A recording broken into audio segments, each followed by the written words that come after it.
Let's get you first. All right, Walter Krusky, Court of Appeal, Associate Justice, Second District, Division 3. All right, and Justice Masterson.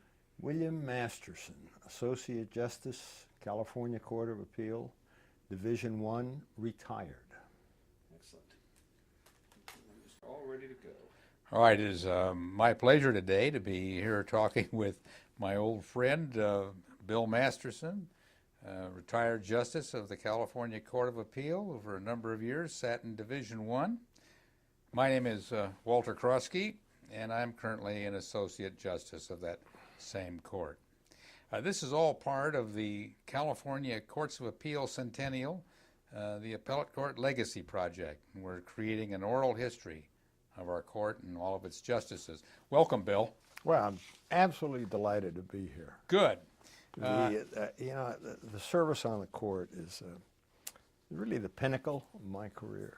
And I have to say, I know that this project, as well as the wonderful dinner that we had, I think it was last year, celebrating the 100th anniversary of the Court of Appeal, is the brainchild of Chief Justice Ron George, and it's just another great step taken by that very, very talented man. So I just wanted to put that down there. Well, okay, we've made a note of it. Yeah. Let me begin to get some information Sure. about you. Now, I understand that you were born in New York on June 25th, 1931. Correct. Were you raised in New York? Till I was 12. And then What was your life like as you grew up in New York? well, it was during the 30s. I could never figure out whether we were upper, lower class or lower middle class. Never solved that problem. Where I grew up, where I was born, was basically an Irish Catholic ghetto. I'd say 95% of the people on the block where I lived were Irish. Roughly half of the adults were immigrants, just from Ireland, and the other half were, like my parents, first generation. So all four of my grandparents were born in Ireland. And, it was the Depression, and I remember it vividly. No extra money. What did your dad or your mom do if they worked? What was their occupation? Well, my mother didn't work. She stayed home. And my father had a number of jobs. He had worked for a while for a bank, and then through a set of unfortunate circumstances, he determined that he should leave New York. And we came to California the first time, 1937, just for a short period of time, 8 months.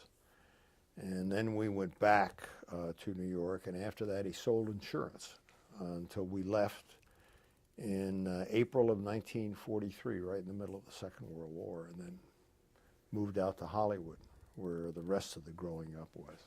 Do you have any particular vivid memories of what it was like in your first 12 years when you were in New York? Anything stick out that you remember or think about sometimes? It was not an easy time to grow up. It was a difficult place. Our fortunes were no different from those of many others. There really were no supermarkets. There was a neighborhood grocery store. The good memories I have of spending time with my two older brothers and playing stickball on the streets, where our sporting equipment was limited to a broom handle and a slightly used tennis ball. That's it. I can't look back and say, God, just how wonderful it was. We went to camp and things like that. That was not on our economic plate. Okay, when you came out to California, you were about, 12, 13 years old? 12 years old. All right. Whereabouts did you and your family settle? Right in the heart of Hollywood. And the schools you went to were? I was born Irish Roman Catholic, black belt Roman Catholic. And I had gone to a Catholic grade school in Queens.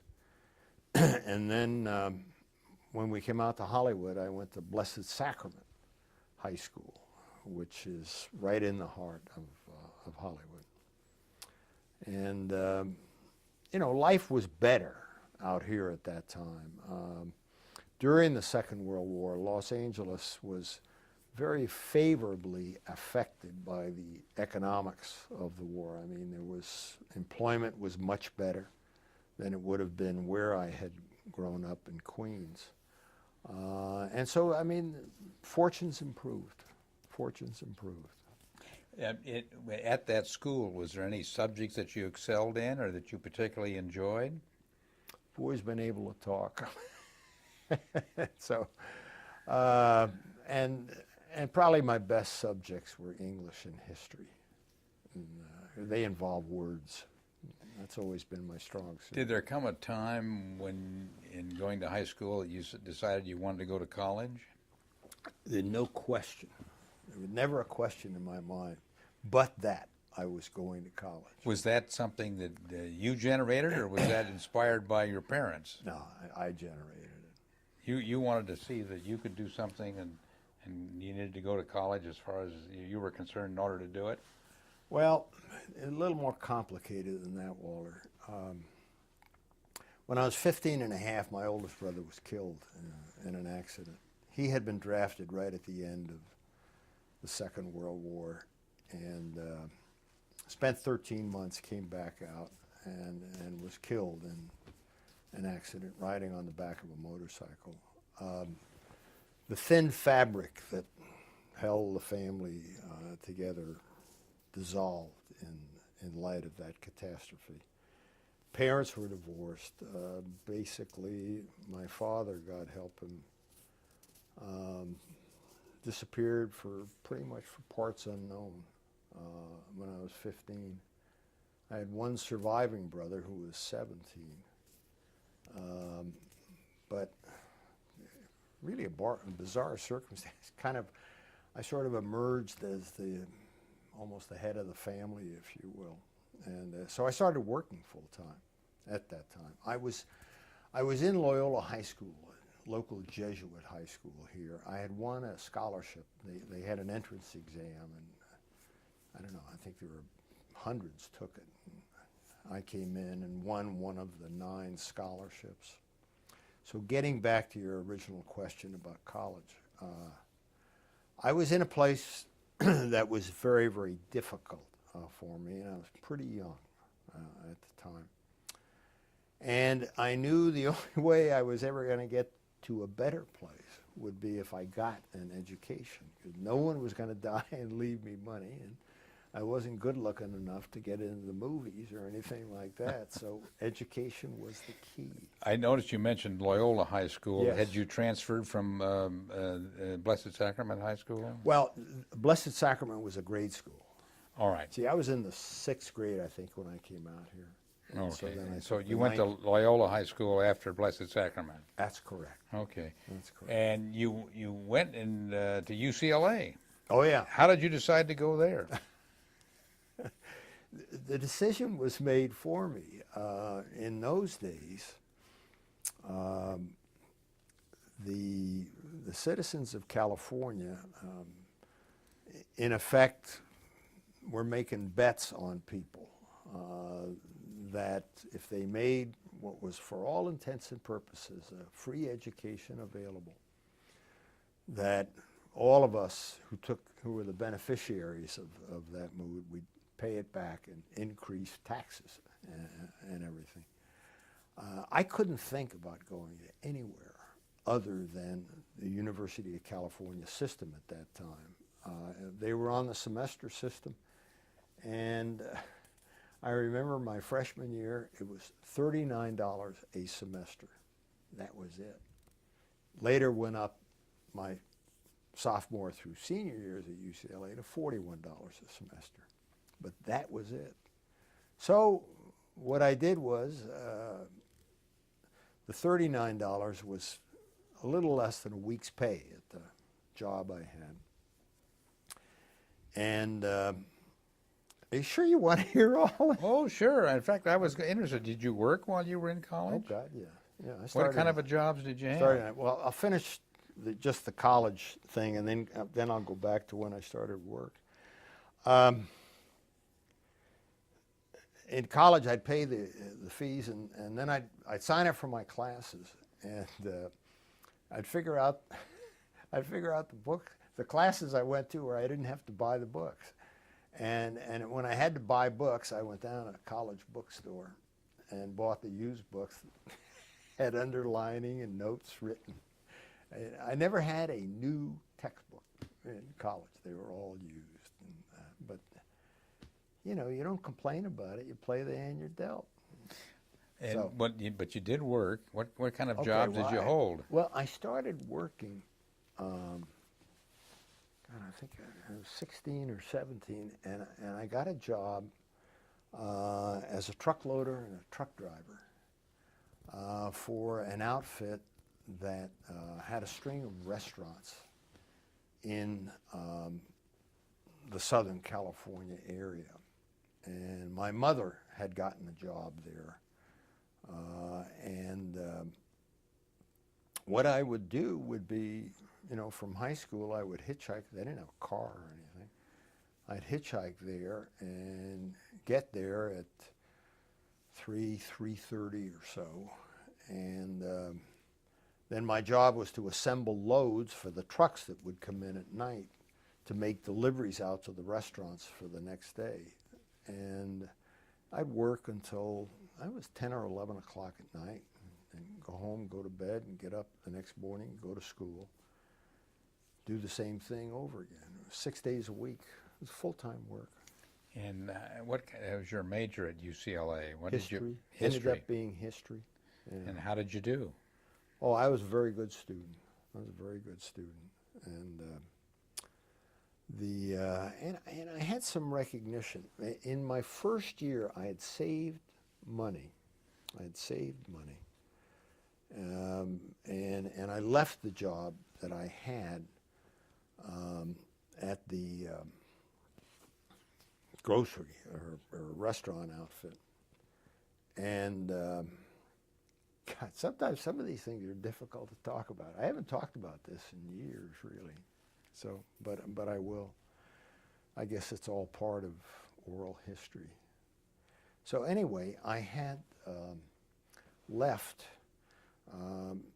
because I was thinking, you know, gee whiz, if I can just really take care of that first year, I'll be in good shape, and then I'll get some other type of work. And I didn't have a car or anything, but I had a friend who had a car, so I used to ride with him, and we would meet in the parking lot out at UCLA, and I can remember sitting on the bumper of the car for hours, and he finally showed up. I said, what were you doing? And he said, well, he was going out for the water polo team. And I said, well, what am I supposed to do? You know, you're supposed to be my ride. He says, well, why don't you try to get on the water polo team? I was a pretty good swimmer, so I did. And I got on the water polo team, got a letter. And the reason I referenced that is you asked if I was a good student. In my junior year, I was walking through the halls, and I saw that they were having interviews for a Rhodes Scholarship. And I had some idea as to what a Rhodes Scholarship was and who Rhodes Scholars were.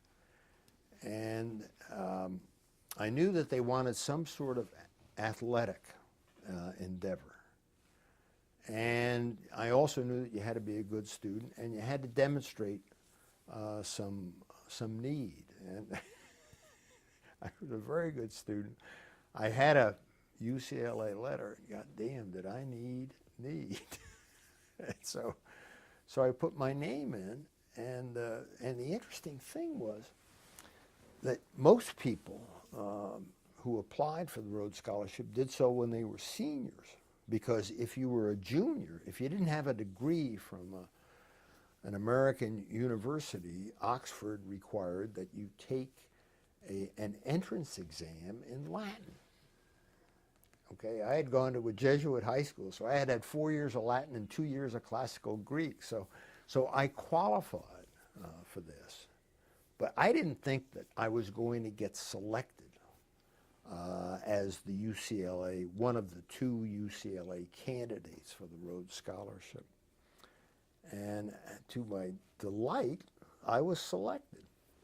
And what they took into account, I think, was under the Rhodes will, what he wanted to see was in candidates was a demonstration of manly virtues of duty, responsibility, things like that. And I was supporting my mother at the time while I was going to school, while I was working full time. And I think that's what kind of tipped it over. So I was a competitor. And this goes back to what I said. I had some recognition of what I did. It was a very difficult time. I needed all the pats on the back that I could get, and this was a big one. This was a big one. And you know, I didn't go anywhere when I was a junior. When I was a senior, I was selected again, and I was very hopeful, very hopeful. I mean, this. Remember I told you before that I was in one spot and I wanted to get to another spot. And I thought this Rhodes Scholarship was going to be it. And did get it. One of those things. So. What you graduated from UCLA in what, about 1953? June of 53. What did you do then? Well, I think you're going to tell me you went into the service. Close. Yeah, what had happened was my older brother, he had gotten drafted in December of 1950. The doggone war started on June 25th, 1950, which is the Call it day the Korean War. Korean War, Yeah. which was the day that I turned 19 and became eligible for the draft. I thought this was a deliberate act by the North Koreans, which I never forgave them for. And my brother, who was 2 years older, was drafted. Plus, he was not in school. He really wasn't doing much. And everybody else is going over to Korea. He goes over to Germany, makes sergeant first class, sees Europe, has a great time. I was supporting my mother during this time, and I was a full-time student, so I had a double deferment on the thing. When he was released from the service in late 1952, they reclassified me 1A because they assumed that he was going to take over the responsibility for my mother, which I have to tell you was an unwarranted assumption on their part. Be that as it may, I petitioned saying, look, I'm still a student. You give me 4 or 5 months more, I'll have my degree, please. And they did that. When I graduated, and all this time, I had gone back to work, the truck loading and truck driving. I ran out of money my freshman year in college, and I had to go back to work. And I got my old job back. I was always a good worker. And so I had this all the way up through graduation from college. And then I was just waiting for the draft board. You know, I knew I was going to get caught because they were still shooting in Korea. And a fellow who had been my boss at this outfit, who was the factory manager, always liked me and appreciated what it was I was trying to do. And he had gone with another company, and he needed somebody to wear a coat and tie as an assistant supervisor in their restaurant outfit. And he came by one night when I was working and offered me the job. And I thought, hot dog, you know, I get to wear a coat and tie. I don't have to work with my hands anymore. It was interesting. So I did that. Draft board picked me up November 16th, 1953. And I got drafted, went up to Fort Ord. You went in the Army. Oh, yeah. Okay. And I looked in your bio, and it said you made corporal, so you must have stayed more than 2 months.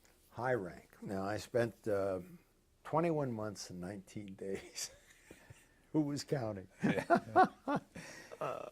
And anything about that experience that you found was important or significant, that, or are you just glad it was over? Well, it's, you know, I really had sort of an old-fashioned idea about it. I mean, I figured it was my responsibility, and I'd do what I was told. And they sent me to, I went through basic training, and then they sent me to a leadership school. They offered me officer candidate school, but that would have required an extra year of service. And so I turned that down. And after I got out of leadership school, and I had what's called an infantry MOS, military occupational specialty, and they sent me up. Fort Ord was a basic training base, 6th Infantry Division, 3 infantry regiments, and I was assigned to Love Company, 63rd Infantry, as the Army equivalent of a drill instructor. And so what I learned to do there was to yell at people, march them, get them out of bed at ridiculously early hours, and generally do those things that drill instructors do. And I think I was fair. I hope that I was fair, but obviously rough, because that was part of it, and if you weren't, the officer would get on your case. It was, in some respects, it was almost fun, because it was sort of a heady experience for somebody 22, 23 years old, you know. I mean, there's 300 people there, and you yell out left face, and everybody does this, and then you do a right face. And it was funny. And plus, firing the guns was fun, too, so much. Well, in September of 1955, did you start law school? Yeah. And it was UCLA? Yeah, at UCLA. I had, before I became a drill instructor, I had been in a replacement company, and there were some lawyers there, people who had gone through law school. One of them had been in practice for a year, and they talked bullishly about law school, said it was a good experience. And see, up to this time, what I wanted to do when I finished with a degree in history was I wanted to do graduate work. That was my plan. But the more I heard these fellows talking about law school, I thought, you know, maybe that's something I ought to try. And so I took the LSATs. I took a weekend pass and came down, took law school aptitude test, did very well on it, applied to UCLA, which was still $41 a semester. And so I showed up. I got out of Fort Ord and checked into law school 5 days later with a ridiculously short haircut, the remnants of my $200 mustering out pay, 3 civilian shirts, 1 pair of civilian pants. That was my net worth. Was it motive to go to law school something that you hadn't that you acquired while you were in the service, just talking to these people? Precisely. You hadn't thought about doing that before? I really had not. I really had not. It's one of these flukes in life, you know, where without your realizing it, you just go on a different direction. It's happened to me a number of times. Well, and did you enjoy law school? Oh, I loved it. Did you do well there? Oh, I did very well. What did you like most about it? I've always looked upon myself as a technician in the law, and that's what I liked the best about it. And I never felt guilty when I was able to prevail on a case because the statute of limitations had run, et cetera, and so forth. That was what I liked best about the law. I know there are others that like the sweep of the law and the social change, things like that, but it was the technical aspects at which I was the best. I did very, very well in things like evidence, and but I had no thought of doing trial work, absolutely not. What I wanted to do, again, indulging the interest for the technical, was I remember being absolutely fascinated by a course in creditors' rights and the operation of the then bankruptcy code. And I was totally fascinated by that. And so And what I'm leading up to is I just really wanted to be an office lawyer, you know, and handle chattel security and mortgages and things like that. Well, That was the when idea. you went to law school, you apparently did well enough to make law review. Oh yeah, and COIF when I and graduated. and which is a great honor. Mm-hmm. Uh, when you were on law review, what did you do there that you particularly liked? Well, really not much. You were on the editorial board. I was on the editorial board. I wrote a couple of case notes, and I think I had an unpublished comment that to this date has not been published. Having a hard time remembering what it was about. I was still working when I went to law school too. So, How many hours a week were you working in addition to going to law school? well, I had the GI Bill. So, my first year, I worked nights. I parked cars at a restaurant on the Sunset Strip. Honest to God, Walter, I'm not making this up. But there was a fellow who was a senior at law school, and there was a restaurant on the Sunset Strip called Bit of Sweden. It was one of these Swedish smorgasbord things. They had a small parking lot, and he wanted to have some time off during the week, and it ended up that I was doing it like 4 or 5 nights a week, and it was all tips from people. But at that time in that place, tips were pretty good. And he took a cut. I forget what his percentage was. But I had that job during the week. And then on weekends, I worked for a private detective on surveillance, sometimes following people in divorce cases to see when the lights went out after they had gone into the hotel or what have you. And but then my second and third years, I had a break. I was getting married, and I went into the student loan office to make a loan, to get a couple $100 so I could get married. And the fellow who was the loan counselor was a senior in law school, and I knew him very casually. And he was going to be leaving, and he said, "Would you like to have this job?" And I said, "God, yes." And so my second and third years, I actually was never the loan counselor because I talked to an assistant dean when I showed up, and he said, "You know, we want you to be a staff administrative assistant in the office." And which actually paid more money than the loan counselor. So I leaped at the chance. And so I did that during my second and third years, and did it actually all during the summer. I used to continue to do that. So that income plus the GI Bill, I did okay. I did okay. During law school, did you get any sense of anything you particularly wanted to do with your law skills that you were going to have, and your degree, and the practice you'd like to get into?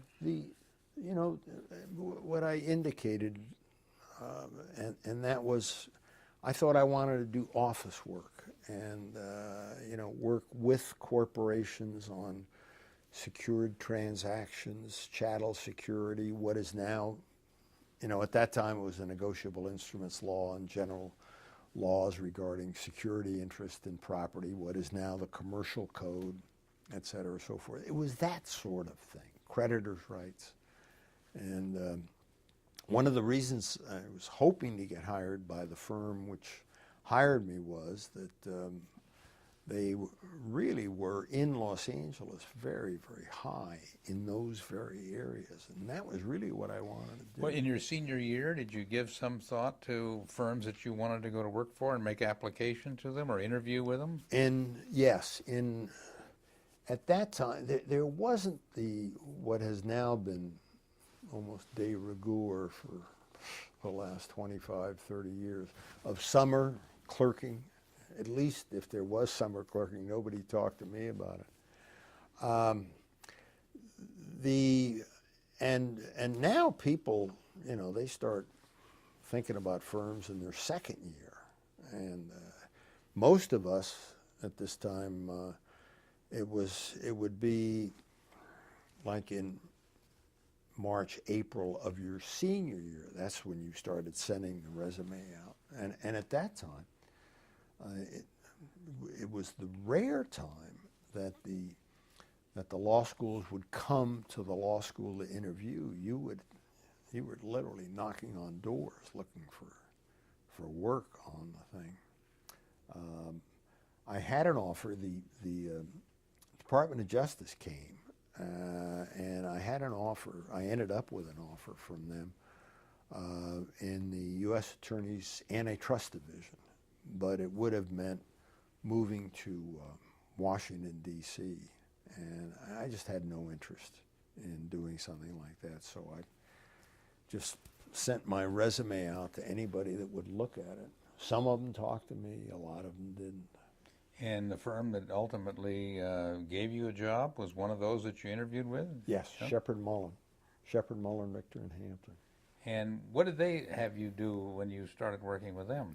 General research memos, and through a curious thing, I formed an attachment with James Carroll Shepard, who was the senior partner, and let's put that in all caps. I mean, they don't make them like him anymore, and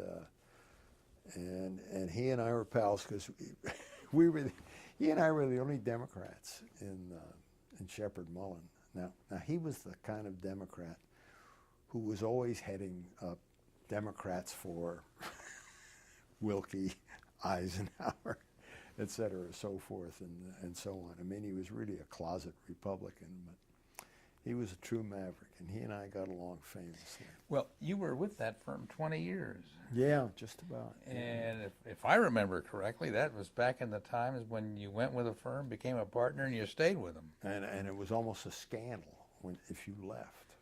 And so during that 20 years, tell us about the practice that you engaged in and what you did. You became a partner, and just tell us about that. Let me give you the edited version. And what it was, as I say, I had this desire to be an office lawyer, and I had no thought of courtroom. And I started doing research memos, and there was a very large case where Shepard Mullen came into it, and so I was grinding out all of these memoranda on this aspect of, and it wasn't even a case at that time, but it eventually turned into litigation, and because I had this background, I would start going to the depositions, and then I started taking depositions, and after a while, I can remember saying to somebody, "You mean they pay you to do this? God, this is fun." I just really had no desire to do litigation, had no exposure to it, and but when I put my foot in that water, I just dived in all the way and loved it, absolutely loved it, and found that I was, well, I had pretty good success in doing it. So you found yourself almost by accident, I guess, in a trial practice. Once again, one of these flukes, All right, and you liked it. Uh-huh. What about some of the cases you had during that 20-year period? You remember any of them particularly? Oh God, yeah. I had a 6.5 month jury trial representing a company against a fellow who had been one of the original organizers and who claimed he had been cheated out of stock.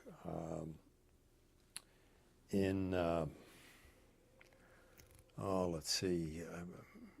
I defended the Los Angeles Times and Paul Conrad, their editorial cartoonist, in a libel suit that was brought by the president, the then president of Union Oil. That was a 3-week jury trial. I actually tried very early on 2 dog bite cases in the municipal court because Shepard Mullen was doing a certain amount of insurance defense at the time. And pretty much in Shepard Mullen, I don't know, somebody said, okay, we got to go to trial, give it to him. So they'd give it to me because I never turned anything down if it meant that I could go to court, because I liked it so much. I mean, it became my playpen. That's what it was. And I had other cases, but they tend to blur, and plus I think I'd talk too long. I'll tell you about one other one. Dr. Noguchi, the coroner to the Stars, you remember that fella? Yep. Okay, I was hired by the Board of Supervisors to effect his ouster as chief medical examiner, coroner, and that thing took together, and it's one of the great no holds barred cases I ever handled on the thing. We had a 3-week trial before a hearing officer, and then proceedings before the Superior Court because his ouster by the Civil Service Commission was challenged by him. Norman Epstein was on the Superior Court, rejected the challenge. It went through the Court of Appeal. We won there, and then finally the California Supreme Court denied hearing, and it was over. It was a great case. During that 20 years that you were with Shepard, do you remember any of the judges that were then in the Superior Court that you particularly liked? Oh, yeah. Philbrick McCoy was in the Discovery Department, and he was a lot of people didn't care for him, but I got along with him absolutely famously. And the reason I got along with him was that I was always prepared on things, and I worked very hard at what I did, and also I didn't want to be a damn fool, and I've always respected rules, and judges have rules, and California has rules, and even though some of them I thought didn't make much sense, I decided that I would abide by them. And so Judge McCoy was one. I just have very fond memories of him. And then there were a number of others. And these people in my mind were giants. They really were. And, they were sort of crusty. And so you had to sometimes have a thick skin. But also a memory that, they're doing what they have to do because they've got a lot of things to process. The interesting thing was there was a certain sameness to the judges. I mean, they would all reflect sort of this mildly impatient attitude toward you. Also, which is very different from today. I mean, they were all male whites. And I'm not saying that it's better today, that we have a mix, some diversity in the bench. But it was a good time to practice. It really was. Good time for me. Well, in 1979, you decided to change firms. How did that come about? I had been looking at what later became known as the phenomenon of the national law firm. And I could see that with increased communication, ease of travel. I mean, we had jet planes for a long time, but still, things were still sort of isolated between the East Coast, Northwest, Southern California. And as Los Angeles, particularly Southern California, became more important in the financial sphere, there were some firms from the Midwest and the East that were opening up offices most of the time for a particular specialty, whether it was labor law, for example, or some other particular specialty. But I just figured it would just, in almost no time, there was going to be more, as I said, the so-called national firm with different offices. And I thought that would be an exciting thing to do. And plus, there was something else. The best way I can describe it is in my family. My mother died when I was 42 years old. And up until the day she died, she called me Billy. And I have to tell you, apart from my mother, since the time I was about 16, no one called me Billy. All right? You grow up in a place. You grow up in a place.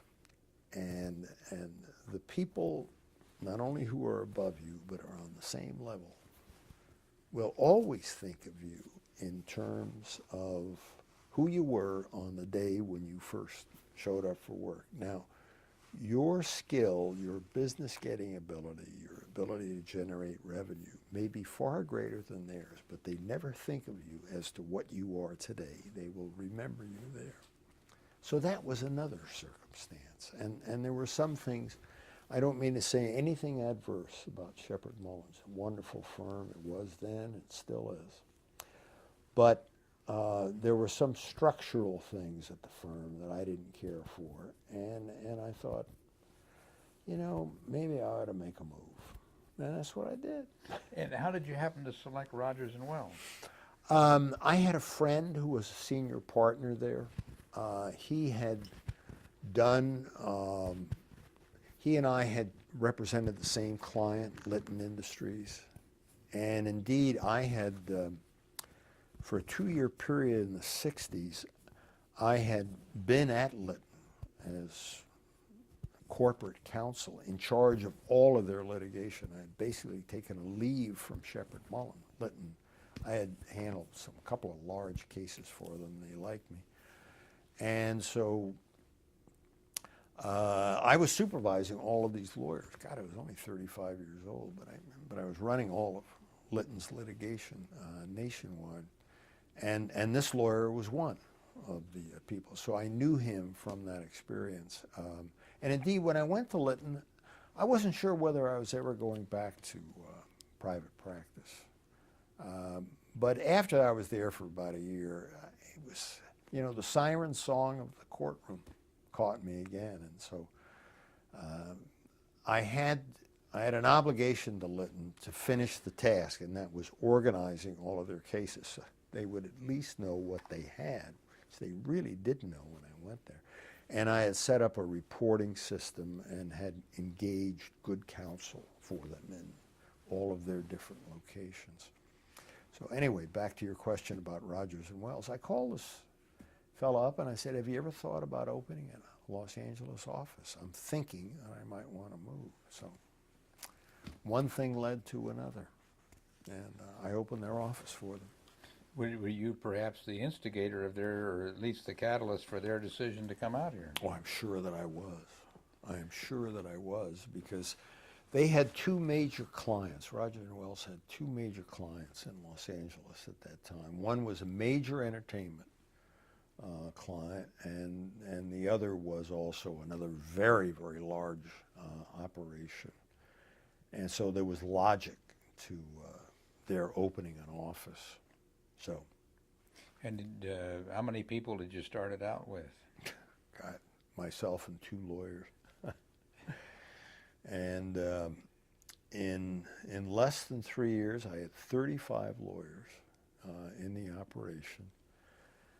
And we had broken into the black after 75 days and were very, very profitable for the entire time that we were there. Do you have any special memories about the 4 years that you spent with Rogers and Wells? Yeah. The biggest memory I have is disappointment, because it became evident to me after a while that while there were some that thought the idea of a Los Angeles office was great, and they really wanted to work with it and share clients, that this was not the majority view. That there were people who liked the idea of an office better than the actual having of the office. And I finally had to realize that this is just not going to work. You know, I didn't want to just be a profit-making endeavor, sending money back east, but unable to take what for me was the next logical step in terms of expansion of the operation, the addition of more specialties, larger offices. We really had the potential to become a major powerhouse to challenge existing law firms in Los Angeles, but I knew that it just wouldn't happen. And again, I don't want to be critical of Rogers and Wells, but that's just my memory of it. Did their involvement in Los Angeles end in some way? Well, eventually it did. It ended a couple of years later. Well, in 1983, I think it was, you went to a new firm. Yeah. Skadden Arps. Yeah. How did you happen to select them? Well, I didn't select them. What happened was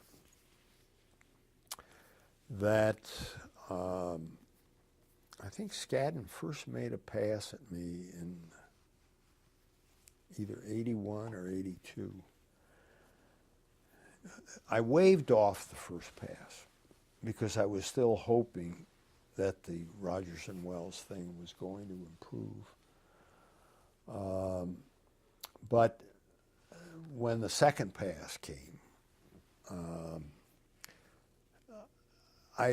at that point I said, I'd be happy to talk to you.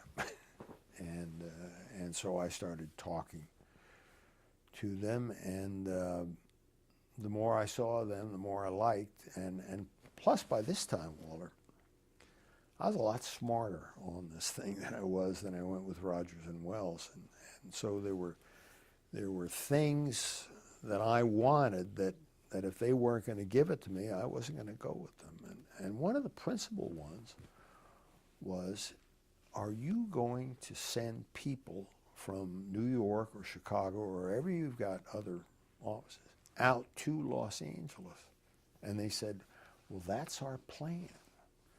And they said, how do you feel about that? I said, I got to tell you, if you're not going to do that, then let's finish our nice dinner and never see one another again. I mean, there were things like that. I wanted them to not really put your money where your mouth is, but something like that. I wanted to have a tangible demonstration that they were really serious about having an office. And, sure, I was still taking a risk, making a bet, but God, it paid off wonderfully in terms of that relationship I had with them. Well, you spent 4 years with that firm. 5. 4 or 5 years. Yeah. And during that time, were you still focusing on litigation, or were you more focused on growing their practice in all kinds of specialties? No. By this time, one of the reasons I wanted to leave Shepherd Mullen was I really thought I knew something about management of a law firm, and I think I proved it with Rogers and Wells, given the tremendous success that we had. I mean, if it had just been a local law firm, this would have been an absolute bonanza. But you know what it is? It's the old story, God, give me what I need, not what I ask for. I soon found that being, the senior partner, running the office in a law firm is really not what it's cracked up to be. I mean, you got to solve everyone's problems and spend a lot of time listening to complaints instead of practicing law, doing what you really want to do. I mean, there's certain benefits to it, obviously. The money is great, but so anyway, when I went with Skadden, they asked me, basically what they said was, you know, that they would really look to me to be in a leadership role, but how would I feel? You know, I mean, if they and I agreed to have someone else. And I said, geez, that's fine with me. Just tell me when. I don't have to be managing partner. And they sent some absolutely outstanding people out to the Los Angeles office, and it's just an unparalleled success. They're doing so well. I just went to their new partners dinner a couple of months ago at the, you know, I'm now one of the graybeards at Skadden, one of the, quote, founding fathers of the Los Angeles office. And you feel proud of that, I'm sure. Oh, I am. Yeah, it's just terrific. But were you able to spend much time in active litigation while you were with them? God, yeah. Anything about that you remember that? Well, it wasn't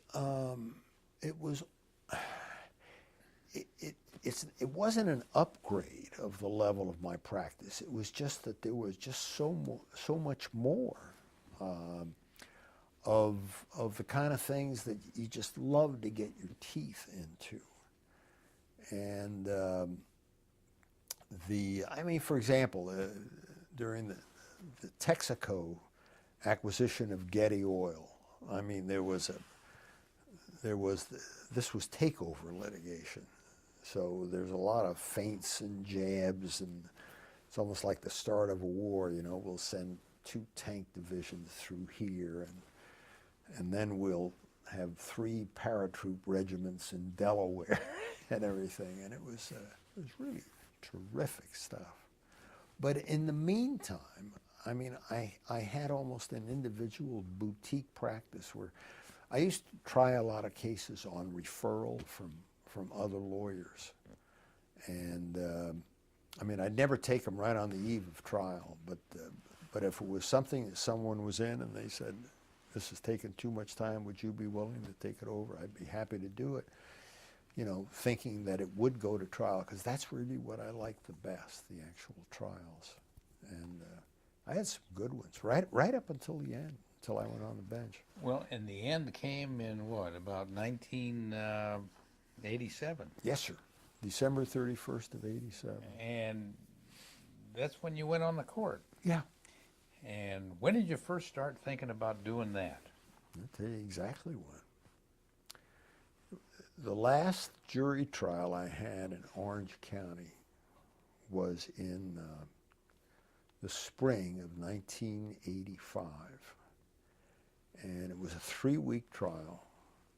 Gibson Dunn on the other side. It was a plaintiff's case, commercial business litigation involving a busted loan deal.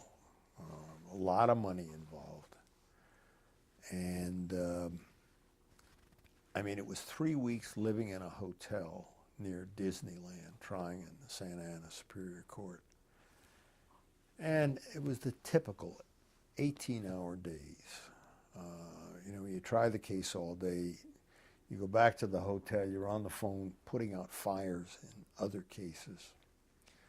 Then you go out to dinner with the client and with the witnesses for the next day, and all you do is you talk business during dinner, so you end up with indigestion. Then you get back to the hotel room. The daily transcript from that day is there. You got to read that to see what holes are left. And then you have to go over your notes for the examination of witnesses for the next day. And then you get into bed and it's about 1 o'clock and the room is spinning because you have just been revving your motor for 18 hours. And you finally get to sleep and you get about maybe 4 or 5 hours sleep. You get up and you do the same thing again. Okay. After 3 weeks, we had a wonderful result. I mean, it was just professionally, you couldn't ask for any more. And the other side, it was an insurance company that was in the lending business. They paid up. Just and so the client was, they were overwhelmed. And I can remember the following week. At that time, I was living out in the San Gabriel Valley, and I don't know, my wife was off somewhere, and I was sitting out in the backyard by the pool, and by this time I had my children educated. I had 4 children. And I remember the question came into my mind, why am I continuing to do that? Because, you know, those trials, they take a lot out of you, both physically and emotionally on the thing. And then I started thinking about doing something else. And I didn't want to just do nothing, although that would have been feasible from an economic standpoint. And then I got the idea of, you know, well, what about the bench? And I had never really thought about that. I mean, I knew people in law school who were in law school because they wanted to be judges. I was not one of them. And if I was out at a cocktail party or a dinner party or something, and somebody knew what I did for a living, you know, I got asked the question more than once when they'd say, well, have you ever thought about becoming a judge? And I'd say, why would I want to do a silly thing like that? I said, it's too confining. And, you know, no, I just would have no interest in that. And I think something, it's not that with age comes wisdom, but certainly you get a different view of things. And by the time we're talking about, I was in my mid-50s. When I was in my late 40s, I participated in a program put on by the LA County Bar. It was their pilot program on giving information to voters about candidates for judicial office. You remember that they had? And I did that twice, and then I was asked the 3rd time to do it. And I said, I didn't want to do it anymore.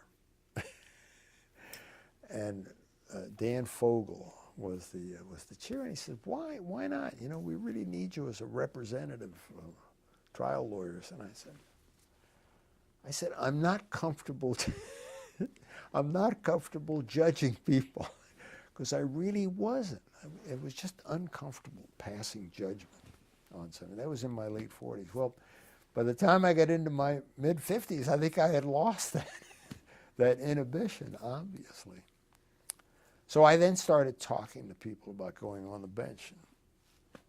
I think you were either the first or the second that I talked to. It must have been the second, because God, who put us in contact? Doug Dalton. Yeah, he said I ought to talk to you. And I trooped down. Where were you, Torrance? Yes. We had lunch. That was in 1986. 1986, yeah. And then I put it on hold for a while. I remember telling you that I thought it was a great idea. I know. I know you did. No, you gave a lot of encouragement. And I tell you, coming from you, I paid close attention. And I never forgot it. But I put it on hold for a while. Because my wife said, are you sure you want to do this? You know, you've been so happy. Okay, fine. Let me look at it in a while. And, you know, I continued trying cases. But then it was funny. How is our time? Am I taking too much time? You have plenty of time. All right, okay. Because I guess this is relevant to going on the bench. There I was again in a jury trial. Only this time it was in Los Angeles. It was in the local federal court. And I had the defendant in the case, major entity. And I could not settle the case. I mean, it was a case I wanted to settle for. This case was an example of how sometimes you don't get the good facts. And couldn't settle for less than 7 figures and everything. And we tried the case, did the best I could. And the jury went out to deliberate. And I'm in my office early the following afternoon. I got a call from the clerk saying they had a verdict. And so I said, thanks for the call, I'll be right up. And he said, well, take your time, because the plaintiff's lawyer was from Century City. I said, no, I got nothing else to do. And so I went up there, and I knew the clerk, because I had tried a lot of cases. It was for Andy Houck. And I knew the clerk really well. And I remember he said, it's really funny, he said, I got to run down to the clerk's office and file these papers. Would you get the phone? So I said, sure. So I'd answer it, you know, courtroom of Judge Houck. The phone never rang, though. So I was all by myself in this courtroom, in the imposing courtrooms that they had there. And I can't tell you how many times I had been in that position, waiting to see whether I was going to get an element of personal validation, you know, if they found for my client, because you can't help but put some of yourself on the line.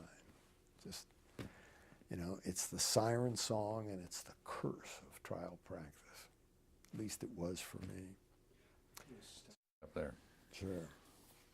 So anyway, I'm sitting in this courtroom, awaiting the verdict, all by myself, and I can remember thinking to myself, I said, well, I wonder what they did. I wonder what they're going to do. What's the verdict? And I said, you know, I sure would rather have won than lost. But when it comes right down to it, you know, I really don't think I care. And at that point, I mean, it was almost like a revelation. And I just said, and this is in the late spring, early summer of 1987. And I said, I got to do something else, because I think I was losing the edge, you know, that I think you have to have. I mean, you really got to want to win. You've really got to want to really care. And I just had this thought, and I said, no, and at which point I said, you know, that idea of the bench, that's, I think I better revive that. The rest is history, you know. You put in an application, and Yeah. I had been talking to my good friend Judy Cherlin, and because we had a Republican governor, Governor Duke Majan. I've been a registered Democrat all of my life, but where I grew up in Queens, in an immigrant neighborhood during the Depression, I didn't meet a Republican until the family moved to California. You know, I mean, I have voted for a lot of Republicans in my life, but I keep the label, you know, of registered Democrat. I mean, it's sort of a family loyalty, kind of a cultural, I can't explain it. I just never have switched. And I wasn't gonna switch, you know. I didn't want to look like a Rice Christian or something. And I was assured by Judy that that probably wouldn't make a difference with me. Okay, because I had never been a political lawyer, you know, head of lawyers for whoever, what have you. And sure enough, then I got the call for the Superior Court. And the funny thing is, I knew I could do the work. I mean, I'd spent a lifetime in a courtroom. And the only thing was, I didn't know whether I'd like it or not. I had an idea from the way you talked about it and from others. I mean, I talked to Chris Markey, who a classmate in law school, Harry Hupp over in the federal court, and, you know, other friends that I had who were judges. And but I was taking on faith whether I would like it or not. But I thought I would, but I was confident that I could do the work. And the only thing I didn't know was how much I would love it. God, what a, woo. well, you went on the court in December of 1987. Yeah, actually And- sworn in January 5th of 88, All right. as a matter of fact. What was your first assignment? To the dependency section of the juvenile court. And how did you like that? It was, I mean, for those who don't know what dependency is, it's the section of the juvenile court that deals with bad parents. Delinquency deals with bad kids. And I tell you the truth, I had no idea what dependency did. I mean, it was just, I had never practiced in that. And my first boss was, oh, this is embarrassing. She's over in Roger Bourne's division. Japanese-American gal. Kathy Day Todd? Catherine Doy Todd. I mean, I should remember that. And if she ever sees this, I apologize. A senior moment right before you. She was the supervising judge. And I don't think she... I don't think she was ready for what she was getting. I mean, he was this guy coming from Skadden Arps, and I had this incredible office in the high-rise office building and everything. And a lot of people objected. They didn't want to be sent to the dependency court. And so I said, well, can you tell me what's involved in this work? And so she outlined what it was, and I told her, I said, well, God, that sounds like really important work. And I think she almost fainted, you know, because that wasn't the usual reaction that she had. And I spent 3 months in the dependency court. It's the most important professional work I've ever done in my life. Thought it was incredible. I mean, it was, many times it was a wrenching, emotional experience when you saw what people were doing to their own children and everything. But God, the wonder of it, the absolute wonder of it. When I left work that day, every day I could truthfully say to myself that that day I had saved children.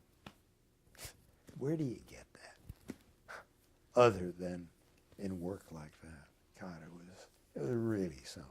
I mean, I didn't save the world or anything. I had saved some children, given them a chance. When you left there, where did you go? I went to criminal night court, felony court. My exposure in the Dr. Noguchi case was really the first brush I had had with the area of criminal law. Not that the Noguchi thing was a criminal case, but a number of my witnesses in this case involving the chief medical examiner coroner were people from Sheriff's Crime Lab, LAPD Crime Lab, matters such as that. And I hadn't had any exposure to criminal law since I had left law school, where you had the mandatory 1 year. And I wanted to try my hand at it. And I made that plain to both Jack Gertson, who was the then PJ, then he was soon replaced. He went to the Court of Appeal, and he was replaced by Skip Byrne. And so Skip knew that I wanted to do criminal work, and they had an opening in night court. So I showed up, and I had my the first felony jury trial I saw in my life. I was the judge. That was a hoot. Yeah, how long did you stay there? There for another 3 months, and then they sent me to a felony day court, and that's when I started getting the big-time felony. And how long did you stay in trying criminal cases? Well, for the total 5-year period on the Superior Court, I had a criminal department for 3 out of the 5 years. For years 3 and 4 of being on the Superior Court, Rick Torres, at the end of my 2nd year on the court, in other words, years 1 and 2 were basically criminal, and year 5 was criminal. But at the end of my 2nd year, Rick Torres, who was a friend, and I had done a lot of work before him when I was a lawyer, he called me up and he said that he was losing so many of his trial judges to civil trial judges. He was losing them to ADR work and also to the Court of Appeal. and would I take a civil assignment? And I said, can I ask you a couple of questions? He said, sure. And so I said, I don't want to go to Central Civil West. and I don't want a fast track department, because I felt that I would just be like a traffic cop if I was in. He said, no, at that time they still had half of the civil trial judges who were getting their cases from master calendar. And I said, Rick, I'm going to call you tomorrow. The answer's going to be yes, but out of courtesy to my supervising judge in Pasadena, where I was, I just want to tell him what I'm going to do. He said he understood. And so I then had it turned out to be really civil, complex commercial litigation. That's what he wanted to do. But he had to give me a couple of medical malpractice and a couple of intersection cases, because there were some of the older judges that weren't getting the complex commercial cases and who might have been jealous if this new kid got them. Sometimes rank doesn't have its privileges. Well, in the 5 years, you had a dependency assignment and a criminal assignment and a civil assignment. Mm-hmm. How do you rate them as the ones that you got the most satisfaction out of, or Criminal. criminal? I mean, in terms of importance, dependency, right up there. Only 3 months. God, I'll never forget that. But criminal, you had the feeling like you were a frontline soldier. You know what I mean? I don't mean to be excessive or dramatic or anything, but I remember Joseph Wamba, who was a client I had. I successfully defended a libel case against him. You know, the fellow that writes Yes. the police novels and everything. And he was always talking about the thin blue line, you know, that separates us from the savages, from the criminals. And not that I thought I was ever a police, but I felt I was a part of that effort. You know, the overwhelming percentage of people are law-abiding, reasonable people, but there is an element, unfortunately, you know, that just totally immoral. And I just felt it was really important. This was, you know, the law was the only thing between us and the jungle. I mean, that's almost a cliche, but that was the way I looked at it. And doing this, yet at the same time working within the process of the law was very, very important. In trying those criminal cases, did you try most of them jury trials, or were you do many bench trials? I did a lot of bench trials after they got to know me. And I never gave lawyers a bad time, and because I think that practicing law is a really difficult way to make a living. It takes a lot out of you, and it's hard. And some people, when they go on the bench, I don't know, God, you would, you know, all of a sudden they say, you know, maybe they got jerked around by judges when they were in practice, and now they're going to take it out on somebody else. And I always thought that was just plain stupid. And so I never did that.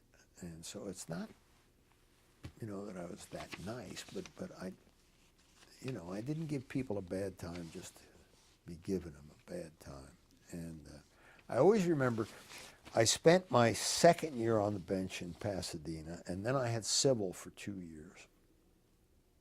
And that second year that I spent in Pasadena I had a criminal department.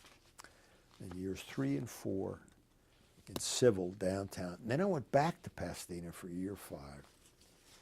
And when I went back to Pasadena for a criminal department, because I had wanted criminal again, they put on a luncheon for me, and it was sponsored by the district attorneys, the public defenders, and the private lawyers that did court-appointed work. One of the nicest things anybody ever did to me, you know? All of them on both sides. God, I just love that. Chinese restaurant, the food wasn't that good, but I was just really pleased to have that done. Nice. Well, I know that you went to the Court of Appeal. Yes, sir. How did you decide that that was something you wanted to do?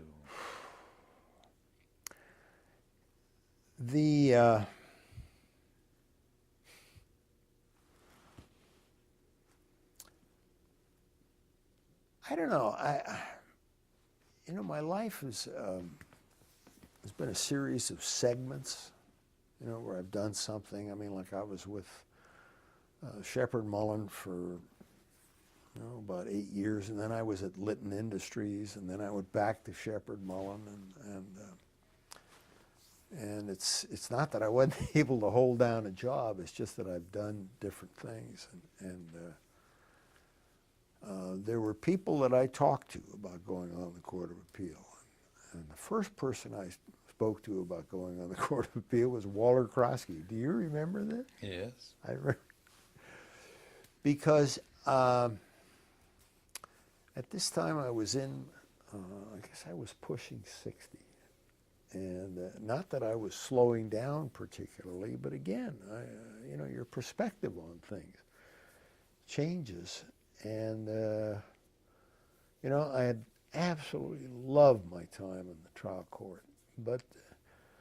And it's not that I was getting tired of it any more than I got tired of practicing law. It's just that I thought about doing something else. And I had the sense from talking to you, Waller, that this might appeal. I mean, it's obviously on the Court of Appeal more of an intellectual endeavor. I think in a trial court, your people skills count for 90% of what you do. But up here, there was more of the intellectual challenge. And I think that sort of was it. And plus I thought, the quality of life might be a little better, Maybe didn't have to be there 5 days out of the week, so long as you kept your production up. Mixed bag of motivations, as it is with so many things. Well, you did get to the Court of Appeal. Yes, sir, I did. In January of '93. I did, yeah. And you were assigned to Division I. Yes, sir. Where you were enrobed there. How did you like that? Oh, it was great. I loved it. I had done a lot of writing when I was a lawyer. I had a couple of clerks that were just sent from heaven, research attorneys. And I always thought, if I could have taken those guys out with me into private practice, we each would have made millions of dollars. I mean, they were that good. We had a very congenial group in my chambers there, and it was really interesting. And occasionally, you'd get a case that you'd get all excited about and want to do something particularly good on it. And there was one of them that was in that nice folder that they sent me in preparation for this. Yeah. So anyway, I loved the time in Court of Appeal. It's very good. What kind of cases up here? Because your practice has been so varied, both in experiences so varied in both as a lawyer and as a trial judge. How do you see the things that you did up here on the Court of Appeal in that juxtaposition?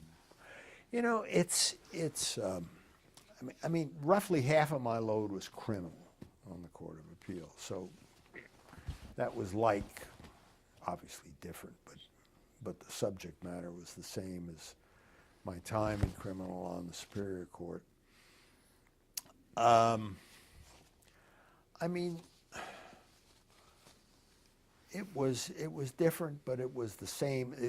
The thing that I think about when I think about the Court of Appeal is that it was much more like being back in private practice, where I was the senior partner and my research attorneys were the younger partners. And yeah, I'm running the show. I'm responsible for the product, but it's a cooperative effort between me and one of them on, quote, a case, and then with the other one on a case. It was sort of like that, and it worked out great. Did you enjoy it as much as you did trial work? Well, no. I mean, the answer is no, because, you know, being a Superior Court trial judge is the best job I ever had in my life. I mean, it challenged every part of you. You know, how do you get along with people? How do you control unruly lawyers? How do you control unruly defendants? What do you do when this big, hulking criminal defendant busts out of the jury box, and as you're hitting the panic button, you're hoping that your bailiff is going to tackle him before he gets up there to get you? That happened to me in Pasadena. I didn't do anything. I mean, but the guy hadn't had his medication that morning, and he just went berserk on the thing. So I don't know. The trial court was an adventure every day.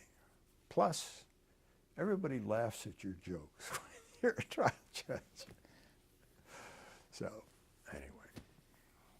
Well, I'd like to get a flavor from you then, if you look back over this whole career, Yeah. because I'll get to the rest of it in a minute, but just from the trial practice you had, all those years as a lawyer and then as a trial judge, and then as a Court of Appeal judge, how do you judge that in its entirety, and how do you value it, and what was most important to you in terms of the things that you wanted to do as in the legal profession? God, you know, when I went on the bench, I knew that I had tried every kind of case that I ever wanted to try. And as importantly, I had also tried some I didn't want to try. So I never looked back, okay? When I went on the Court of Appeal, you know, I had done that treasured time, you know, frontline soldier, you know, 3 years in criminal. And so I go on the Court of Appeal, didn't look back. Didn't look back and say, oh, I missed the trial court. I mean, of course I missed the trial court. I mean, there were things that happened, some near terrifying, and some grossly horrible in terms of some of the cases. But overall, it was an incredible human experience, really human experience. Then I retired. Because I finally got to the point where I said, well, I think I've done this long enough. And I became eligible for a pension. And I thought I could continue on here, and thought about it. But then I thought, I mean, one of the things is my wife and I wanted to go somewhere else to live. And we want to live on the ocean. But that's kind of hard to do, just to pick up after being, a whole lifetime in one area. How do you make that decision? God, Walter, I'm kind of rootless in some ways, and I think it probably has something to do with growing up. I mean, there was, I haven't gone into everything with you on the growing up, but I never really sank roots down. Things were kind of tangled when I was growing up, so I never really got that attached to places. To people I would, some people. So, when I just picked up and went, that's what I did. And you bought some property up in Mendocino Yeah, County and built a home up there? Yeah, right on the ocean. But you've also engaged in private judging. How did that come about? I retired in June of 2000, and my thought, and we had bought our lot and hired architects, and my anticipation had been that we would retire, load the dogs into the cars, and then drive up and start building. But my wife had a business, a photography business. She's a gifted fine art photographer. And she wanted to spend another year in Southern California. Obviously, I know when to give in. So we spent the extra year. I didn't think I wanted to do ADR work. I mean, I wasn't sure what I wanted to do, whether it would be volunteer work or who knows. But yet I didn't want to just sit around, waiting for her to come home or what have you. And so I thought, well, all right. So I just sort of I let it be known that I was available for the ADR work. And I just waited for the phone to ring. I didn't do any idea of merchandising. Would have found that tacky and distasteful. And the phone rang often enough. And to my surprise, I found that I really enjoyed the work. I mean, it was, the funny thing is, it's like having a succession, and particularly when I do only arbitrations, I don't do mediations. It's almost like having a succession of jury waiver civil cases involving really complex, challenging issues, really challenging. And it's absolutely fascinating. And where you actually sit on the case and you guide it through, and you make up your own code of civil procedure, letter motions, shortened times for reply, and then telephone conferences. And I'll go through a final and almost an entire case with lawyers. And I never even look at them or see them until I fly down to Los Angeles for a hearing on the thing. Really fascinating, fun work. And some of the cases you have you can't talk about them because arbitrations are confidential.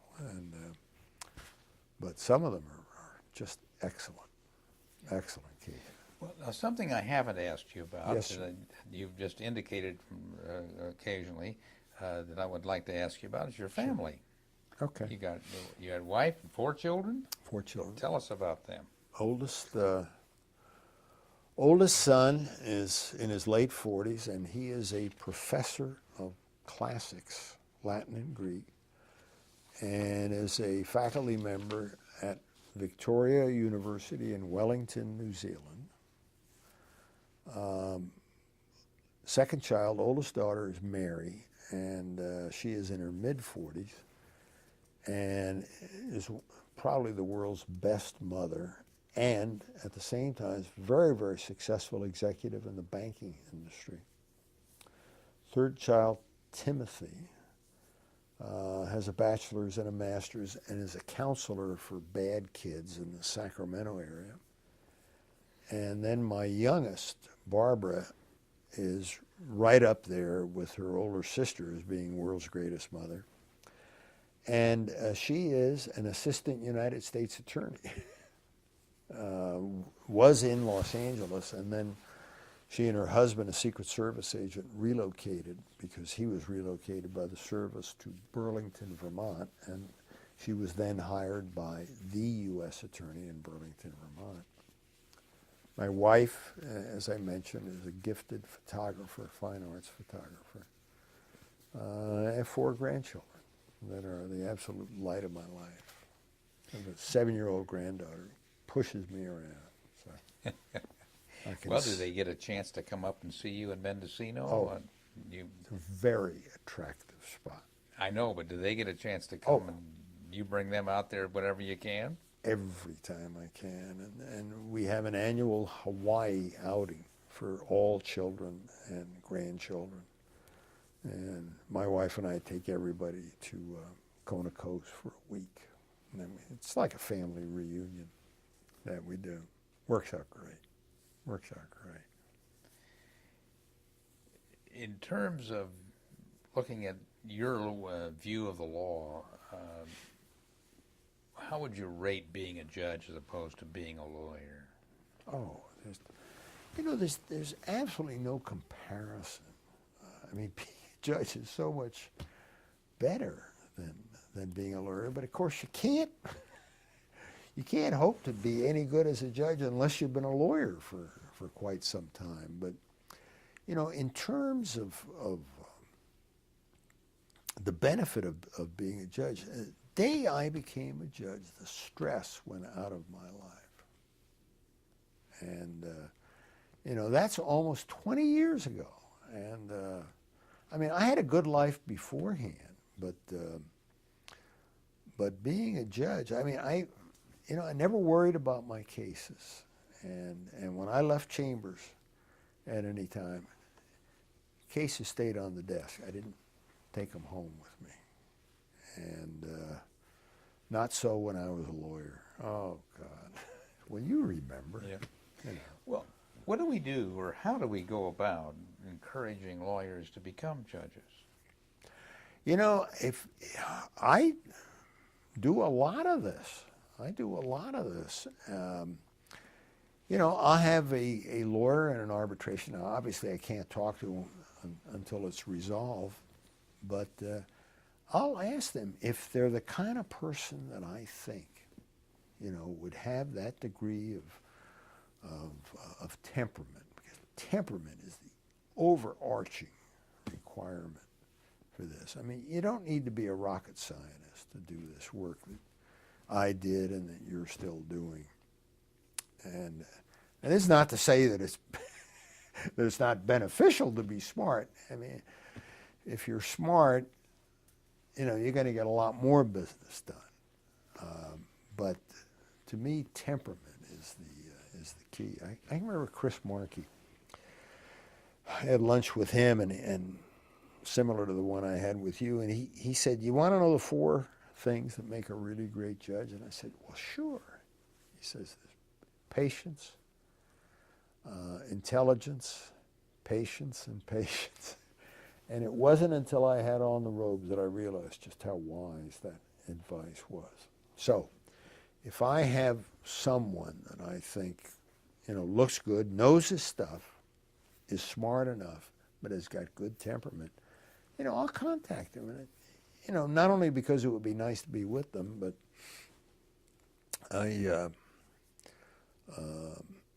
you know, have you ever thought about going on the bench? And of course, the economics kill a lot of the discussions. But, you know, I do what I can. I don't know, you can't advertise for judges because you never know who'd show up.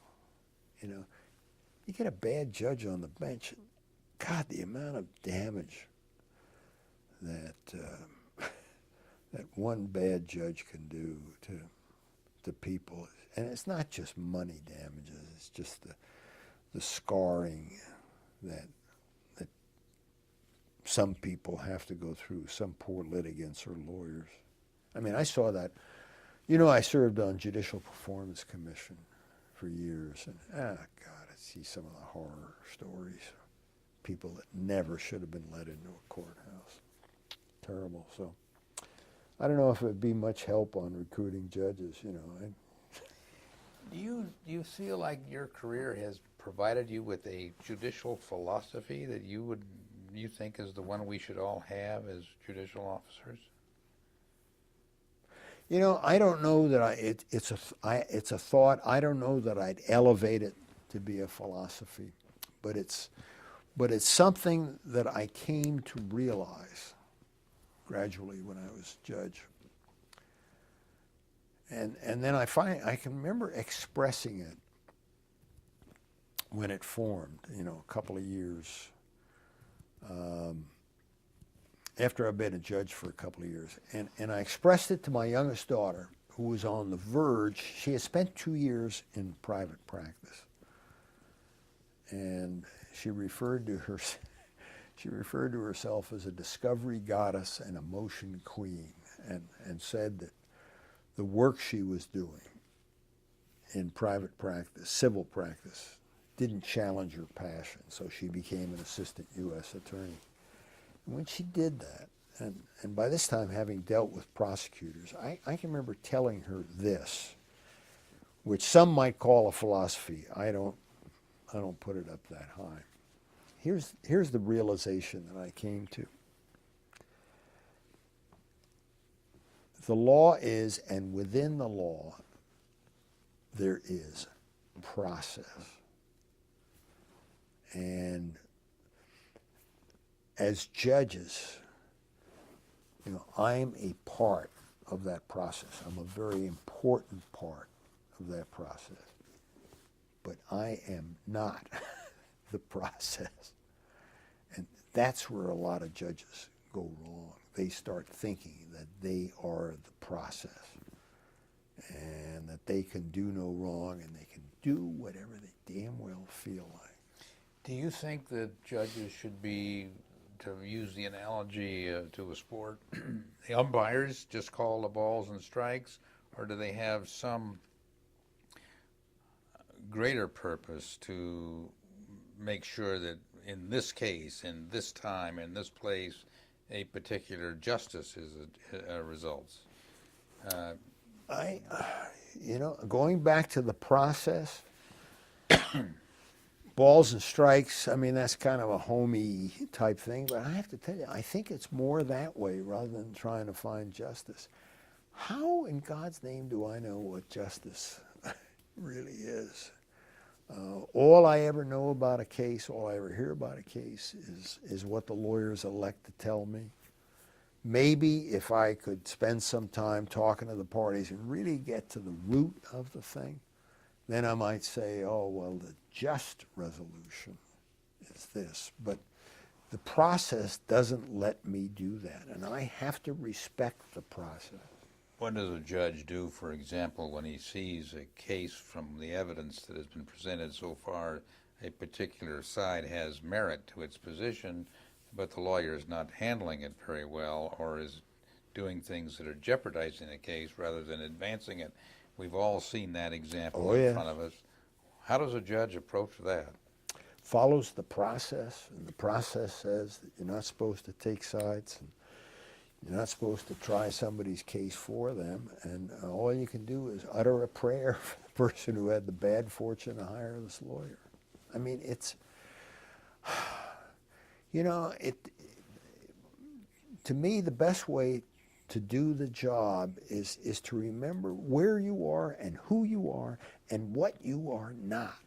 You're not some kind of a mini God, going to take care of everything. I mean, you're still a human being, and you're supposed to just try to do the best you can to follow the rules. And the rule is the process, and that you are part of the process. Early in this conversation, you said something about almost like it was serendipity. You turned this way, and your career went. Exactly. That turn that brought you into the law, are you glad it happened? Oh, no question about it. Oh, I mean, I got to tell you something. I've had one of the best lives of anybody I know, and I never really thought it was going to end up this way when I was, kind of in my teens. I mean, I'm the first one in my college, first one in my family to ever graduate from college, and. Yeah, I had no idea. I mean, I'm in a constant state of gratitude and have been for quite some time about where I was fortunate enough to end up. And what else? I can't think of anything else that I could have done that would have been as good to me as going into the law. I mean, there was, we'd have to have time for another interview to hear my discourse on where the law has gone over the last 40, 50 years or anything. But are you disappointed in where it's gone? No, absolutely not. I mean, it's, in 1960, the Democrats took over again, and government started getting bigger, and big business was getting even bigger yet. Lawyers emerge as the interlocutors between big government, big business, and the rest is history. The law firms started getting bigger because, what I'm talking about is luck. I mean, I was born at the right time. Bad time for the Korean War, but the right time in terms of the change in the law. Yeah. You know, when you and I went to law school, you didn't go to law school to, you know, make a, I don't want to say wealthy or anything like that, but to have a chance of making the money that, you know, somebody who went into business would be. You'd certainly do better than if you hadn't gone to law school, but not that much. And that's really changed now. Really changed, and changed during our lifetime on the thing. And you know, you can't sneeze. You can't sneeze at that. So, if there was anything that you'd like to see different, or in our system, or in the way the courts work, what would that be? God, you know, it would sound so kind of silly. I mean, discovery is still going crazy, and it's such a waste of time. So much of it. You know what I do with depositions when somebody wants them in an arbitration? I talk to them about what are the points that they want to elicit, and then I turn to each side and I say, guess what, folks? You know, they'll say, oh, we need to take 25 depositions, and the other side said, well, we need at least 15. So I said, I tell you what, this side here, I said, you have 18 hours for depositions. And they asked me, you mean 18 depositions? I said, no, 18 hours. And you can take as many depositions as you want. You can take 36 half-hour depositions if you want. And the other side, you get 18 hours, and you'll use that up by cross-examination, and one of you be the timekeeper on the thing. And after you do this, if you know, this is your allotted time. That's all you get. If you want more, you come back to me, and I may give you some more. I've been doing this now actively for 7 years. You know, nobody's ever come back to me. I just imposed limitations. I put up a gate on the thing. And, you know, Code of Civil Procedure doesn't put up the gate. You know, they've tried to do it with written interrogatories and things like that. We need to put up more gates because the cost of litigation is out of sight. Absolutely out of sight. Do you think judges should do more within the powers that are given them to control this? You know, I really haven't given it that much thought. It's really the legislature that ought to do something like this. If you ever get a legislature to move, I don't know what would happen if a Superior Court judge, in light of provisions in the CCP, said you have 18 hours of depositions and no more unless you come to me. Maybe they could do that. Maybe they could do that, unless there was a threshold showing that there had been some abuse or something. But the abuse is built into the structure. It's an abusive structure. I mean, it's just things like that. And then maybe we'd get back to having some trials, you know. I mean, I was talking to somebody, one of the other arbitrators on this case is a retired federal judge, and he was telling me that I think that they are now down to something less than 3% of their cases are tried. And, you know, it used to be 7%, and now it's even less. And they're trying cases on affidavits for direct testimony. I mean, the heart is going out of the system, unfortunately. But you and I were in it at a good time, and I think we should be thankful for that, don't you? I think so. Well, Bill, let me tell you that this has been very interesting. I'm wondering if there's anything that I haven't asked you that you'd like to comment on before we close this contribution of yours to the Legacy Project. I don't know, you know, whoever put the materials together, for me, on this. They sent me a 3-ring binder with a number of my cases and everything. And God, I'd like to give them a medal or a hug, you know, depending upon their gender. And because, you know, 12 and a half years, they say, does any particular case stand out in your mind as a judge? And there was a case that in my 7.5 years on the Court of Appeal, I think it was in my 5th year, I had a case involving a shanking in the Los Angeles County Jail by a Hispanic gang. I think it was Nuestra Familia. 2 eyewitnesses that were, and it was right at the heart of the case. These guys saw it. And the trial judge had made an order that their identity need not be disclosed to the defendants unless and until these people were actually put on the stand as witnesses. And at which point I had a problem with that, thinking that maybe it might be useful if before trial the defendant's lawyers had some opportunity to do some investigation about these people. What gang did they belong to? Was there any reason?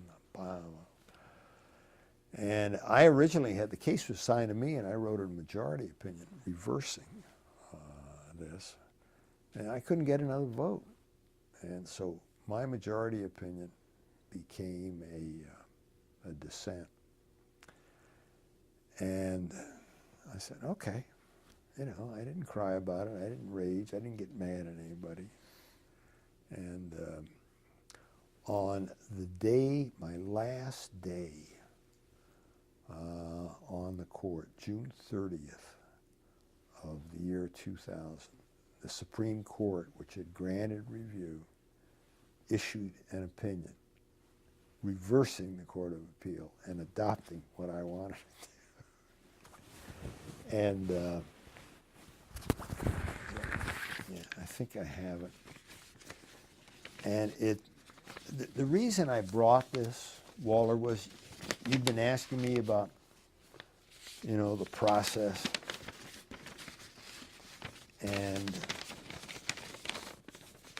would you mind if I just read 2 paragraphs? No, go ahead.